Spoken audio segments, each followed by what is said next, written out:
और चलिए बात करेंगे देवभूमि एक्सप्रेस की। बड़ी खबर उत्तराखंड की आज ये है कि निकाय चुनाव की काउंटिंग चल रही है। निकाय चुनाव में बीजेपी बड़ी जीत की तरफ है। रुद्रपुर से नगला की अगर बात करें तो बीजेपी के सचिन शुक्ला की जीत हो चुकी है। चंपावत के लोहाघाट से बीजेपी के गोविंद शर्मा की जीत हुई। अल्मोड़ा के हीरा दुगरी से बीजेपी की एकता जीती है। देहरादून के हरबटपुर से बीजेपी की नीरू देवी को जीत मिली। चमोली के नंदप्रयाग में कांग्रेस की जीत हुई है। अल्मोड़ा के द्वाराहाट से कांग्रेस की जीत हुई है। तो फिलहाल आपको ये बताते चले कि सुबह 8 बजे से ही वोटों की गिनती जारी है। 11 नगर निगम है, कुल 100 निकाय, और यहाँ पर जो अभी रिजल्ट सामने आ रहे हैं उसमें भारतीय जनता पार्टी एक एज बनाते हुए नजर आ रही है। 11 निगमों की बात करें तो बीजेपी 8, तो वहीं कांग्रेस 1, तो अदर्स की अगर बात करें तो अदर्स भी यहाँ पर 2 सीटों पर लीड करते हुए नजर आ रहे हैं। नगर पंचायतों के हाल की अगर बात करें तो 11 पर बीजेपी, 11 पर कांग्रेस। इसके अलावा भी हम आपको अलग अलग सीटों के भी समीकरण को समझाने के साथ ही साथ नगर पालिकाओं का भी हाल बता रहे। बीजेपी यहां पर भी लीड करते हुए नजर आ रही है। इसी बीच एक और बड़ी खबर, उत्तराखंड निगम चुनाव की काउंटिंग चल रही है। नगर पंचायत लालपुर में खिला कमल, अध्यक्ष पद पर बीजेपी के बलविंदर कौर की जीत हुई। जीत के बाद बलविंदर कौर का स्टेटमेंट भी सामने आ चुका है, जिसमें उन्होंने कहा कि बस स्टैंड, सड़कें, नालियों का निर्माण उनकी प्राथमिकता में शुमार होगा। तो ये बड़ी जानकारी आपकी टीवी स्क्रीन पर, और लगातार जिनकी जीत हो रही है उनकी तरफ से स्टेटमेंट भी सामने आ रहे हैं, और जो प्रायोरिटी होगी, जो प्राथमिकताएं होंगी उनका भी जिक्र। क्योंकि नगर पंचायत लालपुर की बात करें तो यहाँ पर भारतीय जनता पार्टी को जीत मिली है। अध्यक्ष पद पर बीजेपी के बलविंदर कौर की जीत हुई है। जीत के बाद उन्होंने कहा कि जो मूलभूत सुविधाएं हैं, चाहे वो सड़कों को लेकर के हो, बस स्टैंड को लेकर के हो, नालियों को लेकर के हो, वो उसका कंस्ट्रक्शन करवाना, निर्माण कार्य करवाना उनकी प्राथमिकता होगी। हरीश थपलियाल मेरे साथ, मेरे सहयोगी तमाम जानकारी के साथ इस वक्त लाइव कनेक्टेड है। हरीश, फिलहाल आपके पास क्या अपडेट्स है? क्योंकि अभी तक जो काउंटिंग चल रही है, बीजेपी कई जगहों पर लीड करते हुए, ताजा आंकड़े क्या कुछ? प्रिया, देखिए, प्रदेश के 13 जनपदों में मतगणना का काम चल रहा है और अभी भी काउंटिंग जारी है। लेकिन जो पहाड़ के कुछ जिले ऐसे हैं जहां से मतगणना के नतीजे आ गए हैं, मतगणना को लेकर के नतीजे आ गए। कुमाऊं रीजन की यदि हम बात करें, कुमाऊं रीजन में बीजेपी अच्छी लीड से आगे चल रही है, और जहां जहां मुख्यमंत्री पुष्कर सिंह धामी ने प्रचार किया है वहां पर बीजेपी के कई कैंडिडेट आगे चल रहे हैं। यहाँ तक कि कई जगहों के परिणाम भी घोषित हो चुके हैं। और यदि हम देहरादून नगर निगम की बात करें, यहाँ बीजेपी के जो कैंडिडेट है सौरभ थपलियाल, वो करीब 11,514 वोटों से आगे चल रहे हैं। और कह सकते हैं कि अभी देर शाम तक अंतिम परिणाम आना है, उसका इंतजार यहां पर किया जा रहा है। लेकिन जो बीजेपी के कैंडिडेट हैं वो जीत को लेकर के आश्वस्त है। सुरक्षा के दृष्टिगत यहां पर सभी चाक चौबंद व्यवस्थाएं की गई है, क्योंकि देर शाम तक यहां पर जो मतगणना है वो चलेगी। और यदि हम गढ़वाल रीजन की बात करें, गढ़वाल के जो पहाड़ी जिले हैं वहां पर निर्दलियों को ज्यादा बोलबाला रहा है। उत्तरकाशी की यदि हम बात करें, उत्तरकाशी के जो निर्दलीय प्रत्याशी है किशोर भट्ट, माफ कीजिए, जो निर्दलीय प्रत्याशी है भूपेंद्र चौहान, वो आगे चल रहे हैं। बीजेपी के जो किशोर भट्ट है वो पीछे चल रहे हैं। उसी तरह बड़कोट जो नगर पालिका है वहां पर जो निर्दलीय प्रत्याशी है विनोद डोभाल, वो आगे चल रहे हैं। बीजेपी के कैंडिडेट पिछड़ रही है। उसी तरह नगर पालिका चिन्यालीसौड़ में जो मनोज कोहली है निर्दलीय, वो जीत चुके हैं, उनकी जीत हो सके। इसी तरीके से अलग अलग जिलों से जो जानकारी आ रही है, कहीं परिणाम आ चुका है, कहीं परिणाम आने हैं। लेकिन जो नगर निगम है जहां पर मतदाता ज्यादा है, जहां पर वोटिंग ज्यादा हुई है, वहां पर जो है देर रात तक अंतिम परिणाम आने का अनुमान है, क्योंकि अभी समय वक्त लगेगा। काउंटिंग जारी है। इस वक्त हम देहरादून के रेंजर ग्राउंड में, आप देख सकते हैं यहां पर किस तरीके से अभी भी जो है काउंटिंग चल रही है। और ये अनुमान बताया जा रहा है कि देर रात तक यहां पर काउंटिंग चलेगी। डीएम और एसएसपी यहां पर लगातार निरीक्षण कर रहे हैं, क्योंकि सबसे ज्यादा मतदाता जो है देहरादून नगर निगम में है। करीब 7.5 लाख के आसपास यहाँ पर मतदाता थे, और 4 लाख के आसपास यहाँ पर वोट पड़े हैं। और कह सकते हैं कि यहाँ पर अभी समय लगेगा, क्योंकि धीरे धीरे जो मतपत्र है, मतपेटियां वो खुल रही हैं। 7 राउंड करीब यहाँ पर हैं, और अभी 2 राउंड यहाँ पर समाप्त हुए हैं। 2 राउंड में करीब 11,000 वोटों से जो बीजेपी के कैंडिडेट हैं सौरभ थपलियाल, वो आगे चल रहे हैं। आंकड़े भी हरीश, क्योंकि हम लगातार अपने दर्शकों को बता रहे हैं, 11 निगमों में से बीजेपी 8 पर लीड कर रही है, कांग्रेस को यहाँ पर 1 पर, और अन्य को यानी कि अदर्स, क्योंकि आपने इस बात का भी जिक्र किया हरीश कि निर्दलीय कई जगहों पर दावा ठोक रहे थे, और निर्दलीय कई जगहों पर बड़े अंतर से आगे भी चल रहे हैं। 2 सीटों पर निर्दलीय लीड कर रहे हैं निगमों की अगर बात करें।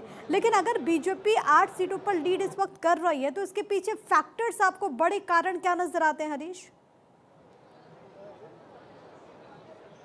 जी देखिए, 11 नगर निगमों में से 8 पर बीजेपी लीड कर रही है और इन 11 निगमों में लगातार पुष्कर सिंह धामी गए।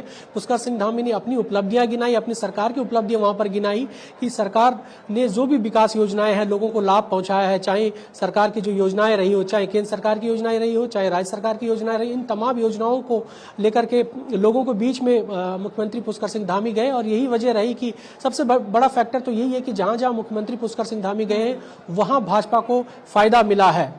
जी बिल्कुल, तो ये भी एक बड़ा दिलचस्प पहलू है और सबसे बड़ी बात है क्योंकि मुख्यमंत्री भी लगातार जहां पर भी जा रहे थे और बीजेपी की तरफ से कहा गया ट्रिपल इंजन की सरकार, और कई जगहों पर ये जो बात है वो सच साबित होते हुए नजर आ रही है। क्योंकि जिस बात का हम जिक्र कर रहे हैं कि बीजेपी भी लीड कर रही है, हालांकि आखिरी परिणाम के लिए हमें वेट करना होगा, हमें इंतजार करना होगा। सुरक्षा के दृष्टिकोण से अगर बात करें हरीश, तो इस वक्त क्या कुछ चल रहा है और ये भी जरा बताते चलिए, क्योंकि जब भी रिजल्ट आते तो हम देखते हैं कि राजनीतिक दलों के खेमे में भी हलचलें शुरू हो जाती है। तो क्या निकायों को लेकर के इस वक्त पॉलिटिकल पार्टीज के खेमे में, दफ्तरों में कुछ चल रहा है क्या?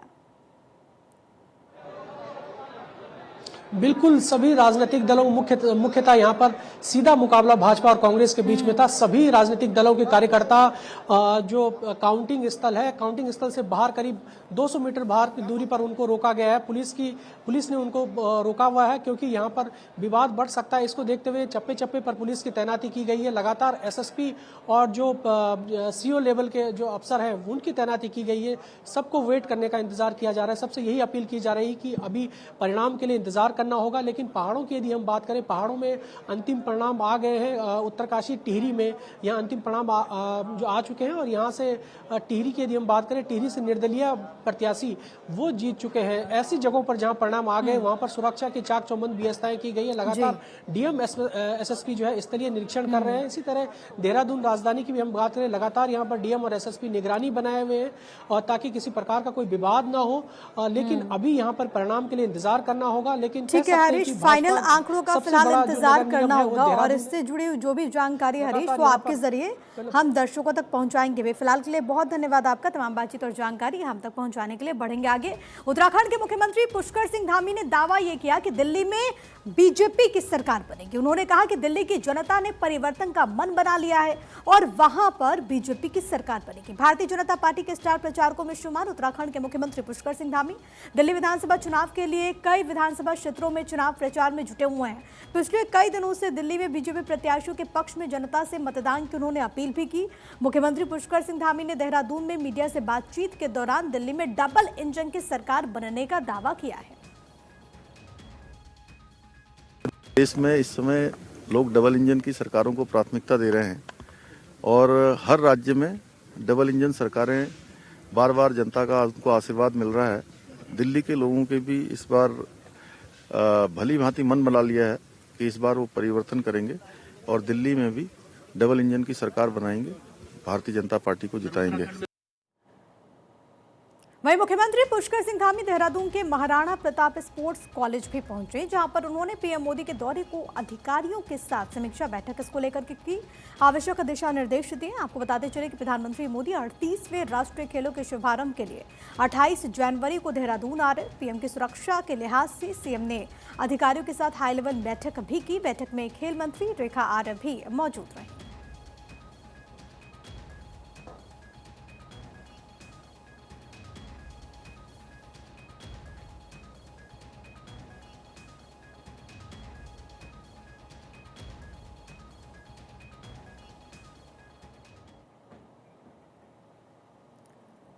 और सीधे आपको दिल्ली स्थित बीजेपी हेडक्वार्टर्स ले चलते। केंद्रीय गृह मंत्री अमित शाह इस वक्त यहां पर पहुंचे हुए हैं। ये सीधी तस्वीर आपकी टीवी स्क्रीन पर तमाम बीजेपी के नेताओं से मिलते हुए। और क्योंकि आज भारतीय जनता पार्टी के लिहाज से दिन बहुत अहम है, बीजेपी संकल्प पत्र पार्ट 3 आज लॉन्च करने वाली है और इसी को लेकर के केंद्रीय गृह मंत्री अमित शाह इस वक्त बीजेपी दफ्तर में मौजूद हैं। आपको याद होगा कि पहला जो संकल्प पत्र था वो महिलाओं पर, बुजुर्गों पर केंद्रित था, जो कि पार्टी के राष्ट्रीय अध्यक्ष जेपी नड्डा ने जारी किया। जो दूसरा संकल्प पत्र था वो पूर्व केंद्रीय मंत्री भारतीय जनता पार्टी के सांसद अनुराग ठाकुर ने जारी किया, जिसमें छात्रों पर, युवाओं पर विशेष तौर पर फोकस था। आज जो तीसरा संकल्प है, अब से कुछ मिनटों के बाद केंद्रीय गृह मंत्री अमित शाह, जो बीजेपी के चाणक्य भी कहे जाते हैं, वो जारी करेंगे। अब देखना बहुत दिलचस्प होगा कि आखिरकार दिल्ली की जनता से भारतीय जनता पार्टी क्या वादा करती है। आपकी टीवी स्क्रीन पर बीजेपी के संकल्प पत्र में क्या कुछ खास रहा, वो भी मैं आपको लगातार जानकारी के माध्यम से दे रहे थे, क्योंकि देखिए जिस तरीके से दिल्ली का विधानसभा का चुनाव है और पिछले अगर 27 साल से अगर बात करें तो भारतीय जनता पार्टी दिल्ली की सत्ता से दूर रही है। हालांकि दिलचस्प एक पहलू ये भी रहा है कि 3 लोकसभा चुनाव में भारतीय जनता पार्टी ने सभी लोकसभा सीटें जीती, लेकिन आज भारतीय जनता पार्टी संकल्प पत्र पार्ट 3 जब जारी करेगी तो उसमें क्या कुछ खास होगा वो भी